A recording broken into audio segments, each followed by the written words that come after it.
Olá, está no ar mais um Giro de Notícias, aqui pela TV A Sua Voz. E hoje nós vamos falar de um caso que ninguém esquece, né? Já se passaram alguns dias, mas está presente na mente de todos os saudadenses e também dos pinhalenses, porque o fato que aconteceu na creche Aquarela da nossa cidade vizinha de Saudades, com certeza foi algo que mexeu com toda a população aqui dos arredores, né? E claro, outra dúvida que tem surgido agora, depois de passado todo aquele espanto, né, toda aquela tragédia, é com a questão da condenação, né, do jovem que cometeu essa atrocidade lá em Saudades. Como que isso vai acontecer? Ele vai ficar preso? Ele não vai? Então a gente vê, especialmente nas redes sociais, muitos debates sobre isso, né, e também uma certa incredulidade, né, em falar da prisão desse jovem, da condenação. Por isso, nós trouxemos aqui o professor de Direito Penal da Horus Faculdades e também advogado criminalista, o Geraldo Gomes, que é especialista nessa área, para tirar algumas dúvidas, né? Primeiro, Geraldo, quero te agradecer por você participar aqui com a gente desse espaço. Boa tarde, Samara. É um prazer estar aqui.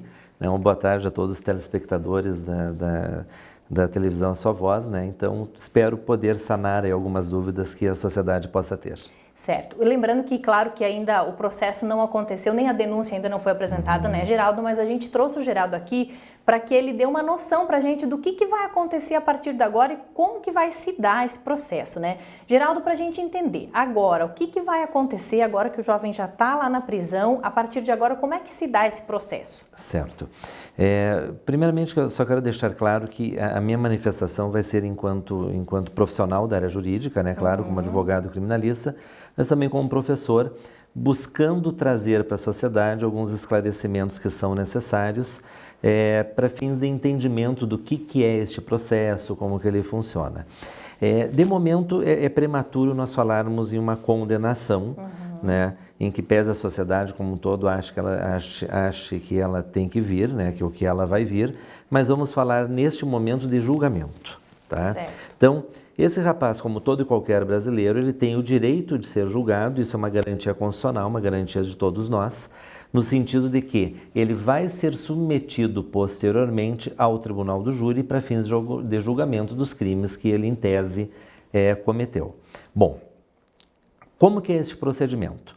Quando nós falamos em crime contra a vida, nós estamos falando de um procedimento que ele é dividido em duas grandes fases. O que terminou agora é apenas a parte investigatória. Existe aquilo que nós chamamos de persecução criminal.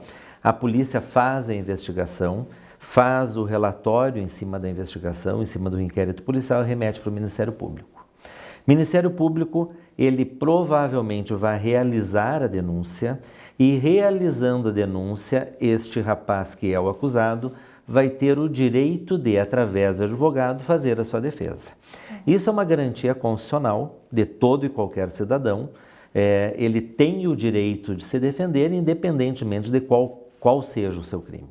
Tá? Se não houver a defesa, não pode haver o processo. Se não puder haver o processo, não poderia haver sequer uma condenação, que é o que a sociedade, de modo geral, está falando na perspectiva dessa condenação. Oferecida a denúncia, oferecida a defesa, se abre instrução processual, onde vão ser ouvidas as testemunhas de acusação, as testemunhas de defesa, produzidas eventualmente outras provas, pode ser prova pericial, outras provas documentais, e aí se vai para o juiz, ao final, encerrada a instrução, apresentadas as razões finais, tanto da acusação quanto da defesa, vai para o juiz dar uma sentença. Essa sentença é a chamada sentença de pronúncia, que daí submete este acusado a julgamento pelo tribunal do júri, aonde ele vai ser julgado aí por pessoas da sociedade em data futura, em data a ser marcada ainda. E a partir de agora, há possibilidade dele ser solto nesse processo até esse júri ou não, Geraldo? A prisão dele, no momento, é uma prisão preventiva. Tá? A prisão preventiva, ela segue critérios legais. Dentre desses critérios existe o critério da perigosidade, ou seja, esse agente solto, ele representa risco para a sociedade? Se ele representa risco para a sociedade, ele vai permanecer preso. E me parece que pelas características do caso, eu acredito que o promotor vá se manifestar pela manutenção dessa preventiva, o que certamente vai ser deferido pelo magistrado. Então, eu não acredito, sinceramente, nessa possibilidade de soltura. A meu ver, nitidamente o que existe neste caso, não estou falando apenas da periculosidade, mas também da gravidade material do delito e outros fatores aí que podem influenciar. A meu ver, neste caso, ele permanece preso até o final do julgamento. De minha parte, me parece que isso está bem claro. Então, essa preocupação da sociedade que muito se vê hoje, já vai ser solto, vai estar na rua, me parece que isso não procede. Falando de julgamento, a gente já teve alguns júris populares aqui em Pinhalzinho. Você acha que esse caso é passível de ser um júri popular? Como é que é elegido esse tipo de júri? Certo. Quando nós falamos de júri popular, nós estamos falando de quem tem competência. O tribunal do júri é o que tem competência para julgar todos os crimes dolosos contra a vida. Neste caso, nós estamos falando de 5 homicídios e uma tentativa de homicídio. Foram 3 crianças e 2 professoras que foram mortas e mais uma tentativa de homicídio contra outra criança. Então, nós teríamos que esses 6 fatos seriam submetidos ao tribunal do júri, sim. Por quê? Porque existe uma competência constitucional. A própria Constituição determina que o tribunal do júri é o tribunal competente para julgar todos os crimes dolosos contra a vida. E crime doloso é o quê? É aquele crime com a intenção, onde há a intenção inequívoca de tirar aquela vida. Então, neste caso, a competência será do tribunal do júri, sim, por se tratar de crime doloso contra a vida. Tá certo. E sobre a pena, numa possível condenação, como que é avaliada a pena que esse jovem irá ter, assim? Isso depende muito dos termos em que for oferecida a denúncia, tá? E posteriormente da pronúncia, no sentido de dizer por quantos homicídios ele será denunciado, se haverá tentativa de homicídio também, tudo indica que ao que parece, sempre falando ao que parece, porque não podemos atropelar, até agora nós estamos falando de processo que está ainda em uma fase muito inicial, a rigor ele vai iniciar após o oferecimento da denúncia, ainda nem existe o processo. Então, vamos depender dessa denúncia. Se a denúncia vier com qualificadoras, ou seja, 5 homicídios qualificados, mais um homicídio tentado qualificado também, nós podemos ter aí, me parece que pelo menos 3 qualificadoras, um motivo fútil ou torpe, dependendo do que se constatou dentro do inquérito policial. Podemos ter aí o meio cruel, podemos ter o recurso que dificultou a defesa do ofendido, né? E esses fatores, estou falando pelo menos 3 qualificadoras, esses fatores podem levar sim a que as penas sejam bem elevadas, né? Se considerarmos que cada homicídio tem pena de 12 a 30 anos, não é absurdo se falar de uma pena que possa ultrapassar os 100 anos de prisão, né?